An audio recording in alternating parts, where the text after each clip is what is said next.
Hello everyone, greetings from doctor Rashmi's homeopathy. Friends, आज हम बात करने जा रहे हैं स्टेरॉइड के साइड इफेक्ट को ख़त्म करने वाली होम्योपैथिक मेडिसिन के बारे में। तो फ्रेंड्स, जो स्टेरॉइड होते हैं, पहले ये जानना ज़रूरी है कि स्टेरॉइड आपके किस किस फॉर्म में आप स्टेरॉइड ले सकते हैं, या आपको पता भी नहीं होगा कि आपने जो भी चीज़ें यूज़ की होंगी उसमें स्टेरॉइड रहा होगा। मार्केट में बहुत सारे फॉर्म्स में स्टेरॉइड की चीज़ें प्रेजेंट होती हैं, जैसे कि आप जो नॉर्मली जो क्रीम लगाते हैं, स्पेशली जो एक्ने के लिए जो आप क्रीम लेते हैं उसमें हो सकता है। नेज़ल स्प्रेज, छोटे छोटे बच्चों के नाक में जब सर्दी हो जाती है तो नाक में जो ड्रॉप्स डाली जाती है उसके अंदर स्टेरॉइड्स हो सकते हैं। अस्थमा के लिए जो आप पंप लेते हैं उसमें स्टेरॉइड्स हो सकते हैं। जो स्पोर्ट्स सप्लीमेंट आप लेते हैं उसमें स्टेरॉइड्स हो सकते हैं।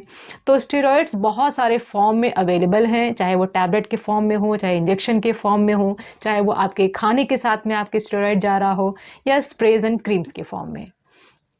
तो जितने भी फॉर्म्स में आपके स्टेरॉइड्स अवेलेबल हैं, आपके शरीर को नुकसान ही करते हैं। हमने बहुत समय से हम सुनते आ रहे हैं कि जो स्टेरॉइड होते हैं हमारी बॉडी को परेशान करते हैं, नुकसान करते हैं, और बहुत सारे तरह के साइड इफ़ेक्ट्स होते हैं। तो पहले हम ये जानते हैं कि स्टेरॉइड होते क्या हैं एक्चुअली। तो जो स्टेरॉइड्स होते हैं फ्रेंड्स, अगर हम एक सिंपल टर्म में जानना चाहें तो जो स्टेरॉइड्स होते हैं वो होते हैं आर्टिफिशियल हार्मोन्स। हमारे शरीर में जो हार्मोन्स बनते हैं, अगर हम उसको ही आर्टिफिशियली मतलब बाहर से लेने लग जाते हैं, तब उसको बोलते हैं स्टेरॉइड्स। जो हमारे हार्मोन्स होते हैं, किडनी के ऊपर दो छोटे छोटे से ऐसे ऑर्गन्स स्ट्रक्चर्स होते हैं, जिसको हम बोलते हैं एड्रिनल ग्लैंड्स। ये आप देख पा रहे होंगे, ये हैं एड्रिनल ग्लैंड्स। ठीक है, एड्रिनल ग्लैंड्स ये छोटे छोटे से हैं, यहाँ पे एड्रिनल ग्लैंड्स है। ये जो ग्लैंड्स होते हैं इनका ही काम होता है हमारे शरीर में हार्मोन्स को बनाना। तीन तरह के हार्मोन्स मेनली बनते हैं, जैसे कि ग्लूकोकॉर्टिकॉइड्स, मिनरलोकॉर्टिकॉइड्स और जो एंड्रोजेंस होते हैं। मेनली जो आप हार्मोन बाहर से लेते हैं उसमें ग्लूकोकॉर्टिकॉइड्स यानी कॉर्टिसोल होता है। दो तरह के हार्मोन्स होते हैं जो स्टेरॉइड हार्मोन्स होते हैं, जो आर्टिफिशियली या मैनमेड होते हैं। पहला होता है कॉर्टिकोस्टेरॉइड्स और दूसरा होता है एनाबॉलिक। जो कॉर्टिकोस्टेरॉइड्स होते हैं उसका उपयोग कब होता है ये जान लेते हैं। तो कॉर्टिकोस्टेरॉइड्स का उपयोग होता है जब हमारे शरीर में किसी भी तरह की इन्फ्लामेशन होती है, किसी भी तरह की सूजन होती है, जैसे कि आर्थराइटिस में हो सकता है, या बहुत तरह के ऑटो इम्यून डिसऑर्डर्स जैसे कि लूपस है, एस्थमा है, बहुत तरह की जो अल्सरेटिव कोलाइटिस है, आईबीएस है। तो इन सब में स्टेरॉइडल बेस्ड जो भी आप मेडिसिन लेते हैं उसमें कॉर्टिकोस्टेरॉइड्स होते हैं।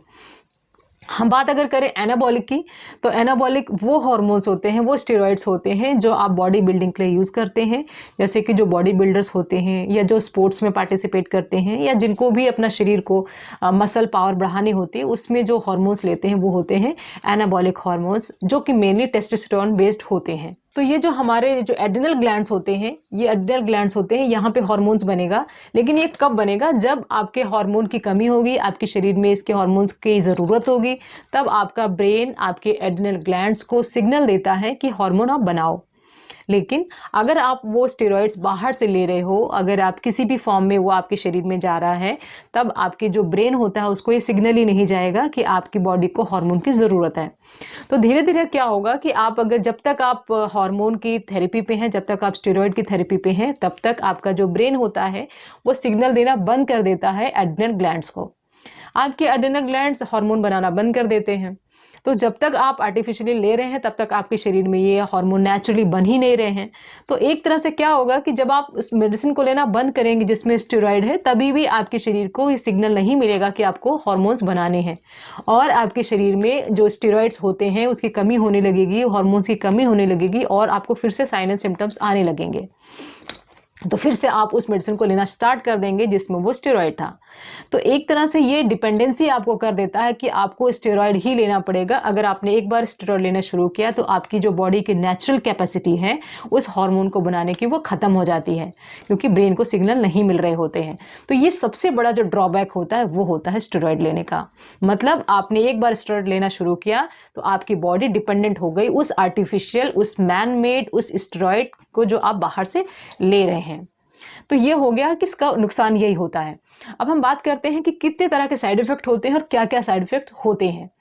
तो जो स्टेरॉइड्स होते हैं कुछ शॉर्ट टर्म साइड इफेक्ट्स हो सकते हैं, कुछ लॉन्ग टर्म साइड इफेक्ट होते हैं। हम बात करते हैं पहले शॉर्ट टर्म की, अगर छोटे ड्यूरेशन तक आपने मेडिसिन लिया है, आपने स्टेरॉइड लेते ही आपको अचानक क्या क्या सिम्टम्स आ सकते हैं। तो पहला जो सिम्टम आपको आएगा वो आएगा कि आपके मूड में चेंजेस आएंगे। स्टेरॉइड आप लेना शुरू किया, 3 से 4 दिन के अंदर आपको मूड आपका स्विंग होने लग जाएगा। आपका जो बिहेवियर होगा वो अजीब सा हो जाएगा, चिड़चिड़ापन आ सकता है। फेस पे आपके जो एक्ने की प्रॉब्लम होती है वो आपकी बढ़ सकती है। साथ के साथ कई लोगों को नाउजिया, वॉमिटिंग के सिम्टम्स भी आते हैं। या कई बार आपको जो है ये प्रॉब्लम स्टार्ट हो सकती है कि नींद नहीं आती है या आपका वेट गेन होना स्टार्ट हो जाता है। ये कुछ यूजुअल साइड इफ़ेक्ट्स होते हैं। नींद ना आना एक बहुत मेजर जो ड्रॉबैक होता है स्टेरॉइड्स लेने का होता है।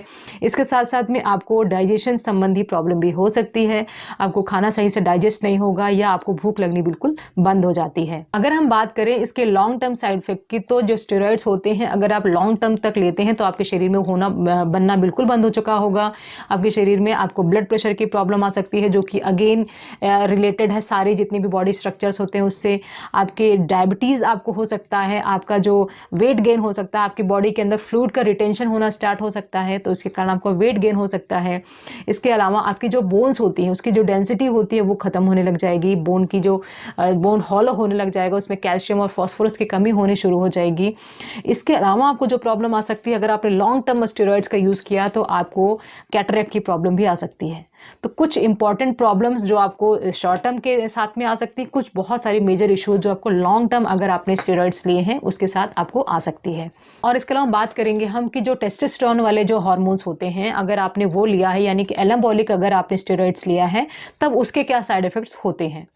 तो एनाबॉलिक स्टेरॉइड्स को आप लेते हैं अपनी मसल पावर को बढ़ाने के लिए, अपनी बॉडी बिल्डिंग के लिए, तो उसमें सबसे इंपॉर्टेंट आ जाता है कि आपको गैनिकोमेस्टिया की प्रॉब्लम हो सकती है।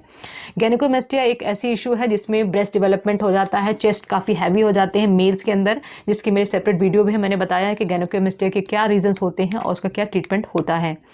इसके अलावा आपको ईडी की प्रॉब्लम हो सकती है, आपकी सेक्सुअल परफॉर्मेंस बहुत वीक हो सकती है, आपकी जो बॉडी वेट होता है वो बिल्कुल फेमिनिन हो सकता है, विमेन जैसा आपका शरीर हो सकता है, शरीर पे बाल बहुत ज़्यादा आ सकते हैं या आपके हेयर फॉल भी हो सकते हैं, बाल्डनेस भी आपको आ सकती है।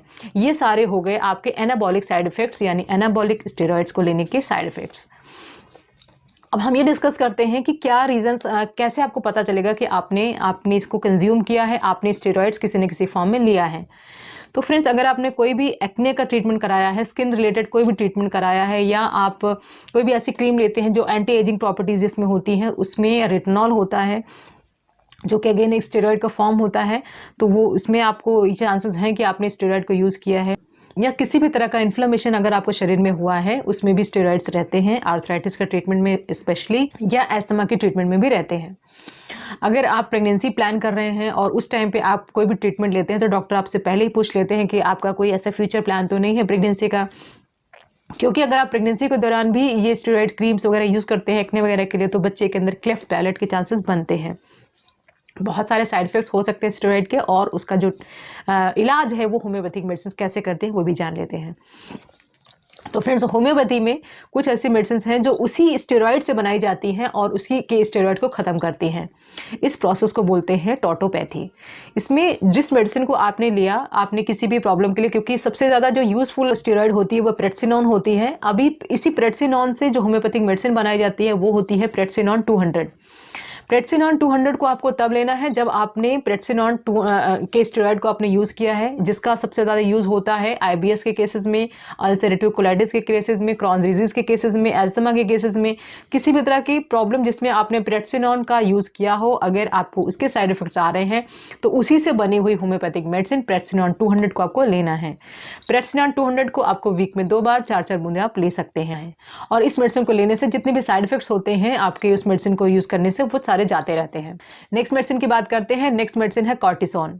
अब जो कॉर्टिसोन होम्योपैथिक मेडिसिन है, अगेन ये बनाई जाती है कॉर्टिसोल से, जो कि एक हमारे शरीर में आने वाला एक हार्मोन है, और उसी से इस मेडिसिन को बनाया जाता है, और ये आती है कैटेगरी सार्कोड में। इस मेडिसिन को आपको तब लेना है जब आपको स्टेरॉइड का ट्रीटमेंट लेने के बाद साइड इफेक्ट्स आने लग गए हों, आपको नींद आने की समस्या बनने लग गई हो, आपको एक्नेस बहुत आ रहे हों, आपकी जो एस्थमा की प्रॉब्लम हो वो बहुत ज़्यादा एग्रेवेट हो गई हो, बहुत ज़्यादा मूड स्विंग्स होते हों, वेट गेन आपका होने लग गया हो, या आपकी हेयर फॉल की प्रॉब्लम बहुत ज़्यादा बढ़ गई हो। तो साइड इफ़ेक्ट्स कोई भी हों, लेकिन आपकी जो सबसे इम्पॉर्टेंट मेडिसिन रहेगी वो है कॉर्टिसोन 200। इसको कैसे लेना है ये डिपेंड करता है कि आपने स्टेरॉइड कितने टाइम तक लिया है, आपकी एज क्या है और आपका वेट क्या है। नेक्स्ट मेडिसिन की बात करते हैं। नेक्स्ट मेडिसिन है ऑर्चिटिनम। ऑर्चिटिनम आपको तब लेना है अगर आपने एनाबॉलिक स्टेरॉइड का यूज़ किया है। अगर आपने कुछ स्टेरॉइड्स ऐसे यूज़ किए हैं, चाहे वो बॉडी बिल्डिंग के फूड में हो, सप्लीमेंट्स में हो, या आपने कोई इंजेक्शंस लिए हों जिससे आपको मसल मास बढ़ाना हो, तो उसके बाद अगर आपको टेस्टिकुलर इश्यूज़ आते हों, सेक्सुअल परफॉर्मेंस बहुत ज़्यादा वीक हो गई हो, आपको पीई और ईडी की प्रॉब्लम हो रही हो, आपकी मसल मास बिल्कुल ख़राब हो गई हो, जो एक स्ट्रेंथ होती है मसल्स की, जो टाइटनेस होती है, फर्मिटी होती है, वो अगर ख़त्म हो रही है तो उसमें आपको ऑर्चिटिनम लेनी है। नेक्स्ट मेडिसिन की बात करते हैं। नेक्स्ट मेडिसिन है बेराइटाफॉस। फ्रेंड्स, बेराइटाफॉस ऐसे बच्चों को देनी है जिनकी हाइट नहीं बढ़ रही है, क्योंकि अगर आपने सर्दी खांसी में, अस्थमा में, कफ एक्सपेक्टोरेंट के फॉर्म में किसी भी तरह से जो खांसी और जुकाम की जो दवाइयाँ हैं उसमें स्टेरॉइड्स बहुत ज़्यादा थे और आपने बच्चे के साथ यूज़ किया और बच्चे की जो हाइट है वो एक नॉर्मल रेंज में नहीं जा रही है, जिस रेंज में उसकी एज है उसके अकॉर्डिंग उसकी हाइट नहीं जा रही है, स्टंटेड हो गई उसकी ग्रोथ, तो ऐसे केसेस में बेराइटाफॉस देनी है। तो ये मेडिसिन उन सब के लिए बहुत ही उपयोगी है जो बच्चे शुरू से ही स्टेरॉइड बेस्ड जो नेज़ल कंजेशन की मेडिसिन होती हैं या नेज़ल स्प्रेज होते हैं इनके ऊपर यूज़ किया जाता है, तो उनके लिए बहुत ज़्यादा उपयोगी मेडिसिन है ये। और उसके अलावा एक मेडिसिन है कैलकेरिया फॉस। कैलकेरिया फॉस उन लोगों को लेनी है जिन्होंने बहुत ज़्यादा ट्रीटमेंट लिया हो, आर्थराइटिस के लिए बहुत ज़्यादा स्टेरॉइड्स लिए हों और उसके बाद बोन्स में बहुत ज़्यादा पेन रहता हो, बोन्स में बिल्कुल ऐसा लगता है कि जान नहीं है और हमेशा एक वीकनेस ही बनी रहती है। कैलकेरिया फॉस को लेना है अगर आपकी जो बोन की डेंसिटी है वो कम होने लग गई है और आपको स्ट्रेंथ बिल्कुल कम महसूस होती है, चलने फिरने में आपको दर्द महसूस होता है। तो ये मेडिसिन बच्चों के लिए भी बहुत उपयोगी है जिनके लिए काफ़ी ज़्यादा स्टेरॉइड्स यूज़ किए हैं और जिनकी जो हाइट है वो बढ़ नहीं रही है, साथ के साथ बोन्स में जो पावर है वो नहीं हो रही है। बच्चे थोड़ा बहुत चलते फिरते हैं और हाँ, पैरों में दर्द होने शुरू हो जाता है, तो ऐसे केसेस में भी आप कैलकेरिया फॉस दे सकते हैं। अगर हम बात करें कि इनकी पोटेंसीज क्या होनी चाहिए, तो फ्रेंड्स इनकी जो पोटेंसी होती है वो डिसाइड होती है पेशेंट के वेट से, पेशेंट ने कितना टाइम तक कौन सी स्टेरॉइड यूज़ किया उसके ऊपर। लेकिन ये जो मेडिसिन यहाँ पे मैंने बताई हैं वो सारी उपयोगी मेडिसिन है जो मोस्ट फ्रीक्वेंटली स्टेरॉइड के साइड इफेक्ट को दी जाती हैं और जिसको लेने से आप स्टेरॉइड के होने वाले किसी भी साइड इफेक्ट से अपने आप को बचा सकते हैं या अपने आप को निकाल सकते हैं। तो फ्रेंड्स, किसी भी तरह के स्टेरॉइड्स को लेने से आपको बचना है, क्योंकि जो स्टेरॉइड्स होते हैं एक तरह से विड्रॉल सिम्टम्स क्रिएट करते हैं। मतलब अगर आपने शरीर में आपने उस मेडिसिन को लेना बंद कर दिया तो आपका शरीर सही से रिस्पॉन्ड नहीं करेगा, नेचुरल रिस्पॉन्ड नहीं करेगा, क्योंकि आपके शरीर में नेचुरली वो हार्मोन बन ही नहीं रहा है। तो स्टेरॉइड बेस्ड किसी भी चीज़ को लेने से पहले आप 2 बार ज़रूर सोचें। तो फ्रेंड्स, ये सारी इन्फॉर्मेशन थी स्टेरॉइड्स के बारे में, स्टेरॉइड्स के साइड इफेक्ट्स के बारे में और उससे निकलने वाली होम्योपैथिक मेडिसिन के बारे में। अगर आपको इन्फॉर्मेशन पसंद आई हो तो वीडियो को लाइक ज़रूर करें, अपने फ्रेंड्स और फैमिली के साथ भी शेयर करें। चैनल को सब्सक्राइब कर लें अगर अभी तक आपने नहीं किया हो। Wishing you very good health. Thanks for watching.